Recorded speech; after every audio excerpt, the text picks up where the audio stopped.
What's going down, guys? I'm Aaron from PhoneDog.com, and I may be a little bit biased, but I have to say the trophy goes to this hair right here. I'm sorry, that was a bad joke. Special shout out to my friend Brad on Twitter for coming up with that bad joke. I can't even take credit for that bad joke, but it's in the house, the HTC Trophy with Verizon Wireless. And you know, in the midst of this whole 4G battle and HSPA Plus versus LTE and dual core battle between which is better, single core and dual core, some of these devices like the Droid X2, the Trophy, the Incredible 2, good devices in their right, have been kind of kicked to the side. So the Trophy is an awesome device. It's available now from Verizon, and it's a device that's capable of global roaming. So you can take this sucker overseas and use it with the Verizon SIM card that comes pre-installed in the back of the device. Now the question remains, even if you're not in a 4G area, is this a device to get, or should you go with something like the Thunderbolt, the Revolution, the Droid Charge, so you future-proof yourself for when that 4G time does come to your neck of the woods? We're going to find out that and more in the review, but first, special thanks to our buddies at Best Buy. They've hooked us up with a bunch of phones for use in our One Paw Bandit game, so when you're going to get this at Best Buy, they'll set it up for you. They'll help you walk out working. They'll set it up to where your email's ready to go, your web's ready to go, and more. So when you get it, you can walk out the door and start playing with your new toy. Enough of that, let's get into it. HTC Trophy, is this a device for you, or should you future-proof it with something like the Thunderbolt, the Revolution, or another one of the 4G devices in Verizon's lineup? We'll find out. So you know what, 4G's in the house. We have all these 4G devices. We have all these dual-core devices, but there's some really great 3G single-core devices that are out there as well. One of those is the HTC Trophy. It's available now at Verizon for $149.99, and where this sucker really excels is this another device that's in Verizon's global lineup. You have the SIM card slot down here. You can use it. It's global roaming capable, so you can take this overseas and not have to worry about getting a GSM device or keeping your phone in the States or anything, keeping your phone number in the States, anything like that. So it is global roaming capable, and while I have it pulled out, it has a 1,300 milliamp hour battery in the back. So 1,300 milliamp hour battery, but overall, good look to this device. It's very pretty. We've waited for this one forever, and it's finally here, a Windows Phone device on Verizon. Made by HTC. You can see it has a typical HTC look to it. You may remember this type of look from the Surround, the HTC Surround on AT&T, but it has usual Windows Phone 7 buttons down here, back, Windows button, or home button rather, and search. You have the Verizon logo and the earpiece up here.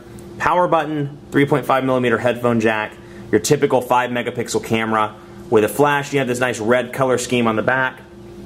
HTC logo, Windows Phone, camera shortcut button, which if you know me, that's a big one for me. I like to have my camera shortcut button. That's a big pro, and it's all in this pretty thin form factor with a 3.8-inch display and a 1 GHz Snapdragon processor, so it's a pretty fast device. And again, Windows Phone 7 hasn't evolved to the point where it's multitasking capable, so you're seeing kind of like what you saw in the early days of iOS, where it's just really, really fast, but it's not, it misses out on things like multitasking and things like that. So something to keep in mind, you may not be able to multitask or do flash in the browser, but the overall speed experience is great. Now, pre-installed, first of all, you'll see out of the box it has this nice red Verizon color scheme, or you may hate it, but I said nice, but it is a Verizon custom color scheme. Even though I can't really tell a difference between this and the red that comes pre-installed, you can see down here in the settings, they've gone so far as to make it, I'll show you lock and wallpaper. Whoops, wrong one.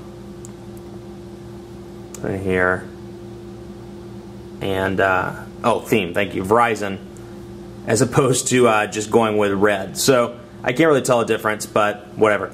Anyway, you have the typical pre-installed Windows Phone applications. You have Xbox Live, HTC Hubs. That's obviously Microsoft is not allowing on Windows Phone 7, at least for HTC. They may make a special exception with Microsoft, but or Nokia may make a special exception with Microsoft. But you have HTC Hub pre-installed on this, which is kind of like Sense, or as close as you can get to Sense on a Windows Phone device. So you'll start to see, we'll click OK there, and you'll see some similar features here. The weather is going to pop up in that typical HTC widget-like look, and you have some featured HTC apps. Now you can download those HTC apps from Windows Marketplace, but beyond that, that's really the customization that you get. So Internet Explorer, Maps, Bing Maps, Music with Zune, My Verizon Mobile pre-installed, Netflix pre-installed, Photo Enhancer and Sound Enhancer are both HTC applications. So here's the home screen, and if, whether you're new to Windows Phone, you've seen it before, you're going to know what I'm getting ready to say. But anyway, if you're coming into this, you saw this video on Google, or you searched for it, and you're new, you're a Verizon customer, you're like, what is this Windows Phone stuff? This is called Metro UI. That's what Microsoft is calling it. It's supposed to resemble subway tiles.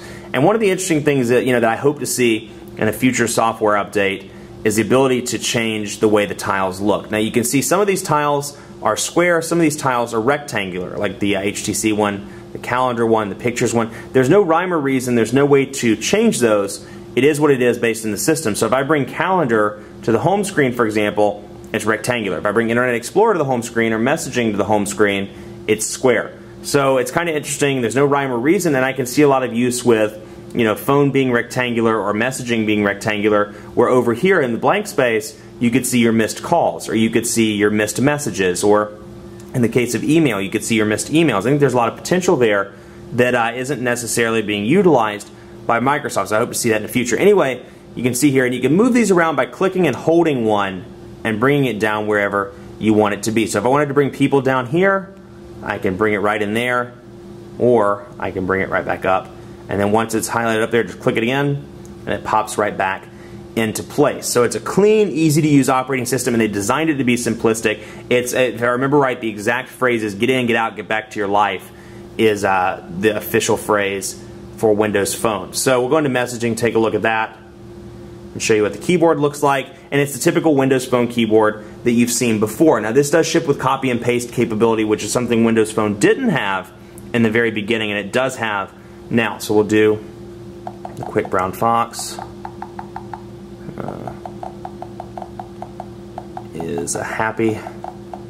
The quick brown fox is a happy fox because he just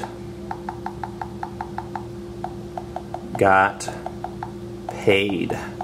The quick brown fox is a happy fox because he just got paid. That sounds like a rhyme.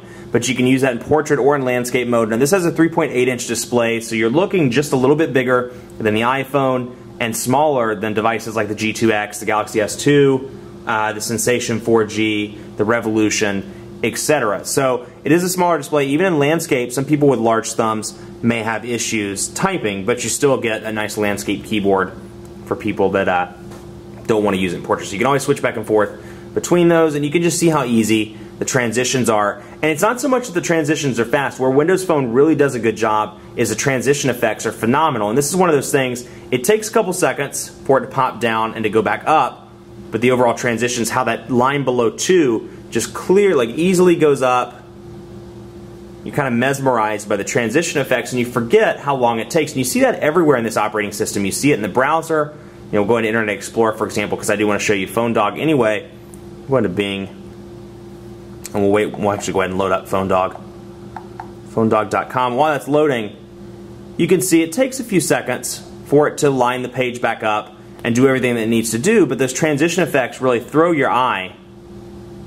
You can see, it takes a second or two, but those transition effects throw off your eye and really make you forget about how long it's actually taking. So there's Phone Dog, and then you'll see this present across Windows Phone as well. You'll see all these icons. You'll notice there's no text below them. Now some of these make sense. For example, this one you probably know is Pages. So I can click here, open up a second page if I want to, go back, and you can see the little 2 there. It showed me how many pages I have open. But let's say, I don't know. Let's say the star, I'm like, what's the star? I don't know. I can click over here where these 3 dots are, and it expands out the menu, and you can see just above the menu options, below those little circular icons, I can see Add, Favorites, and Tab. So I can always bring that out and bring it right back if I want to. So very easy to use there. Now this is not, Windows Phone is not flash capable at the moment. You'll see that our advertisements over there are not running at the top or on the side. But what you do get is incredibly fast pinch to zoom. I mean, this thing is, by far the fastest of any OS on the market. Now the trade-off is obviously you don't have flash capabilities, but I mean, the pinch to zoom, this may be worth more to you. There are often times where, and this always happens with the exception of like the 2 times a year I actually need flash on my smartphone. Just, I mean, the overall speed is just phenomenal on Windows Phone. So we'll load right back up here. Just incredibly fast with little to no lag whatsoever. Actually, no lag whatsoever. In terms of the pinch to zoom experience, taking flash out of the equation, it's the best on the market in my opinion.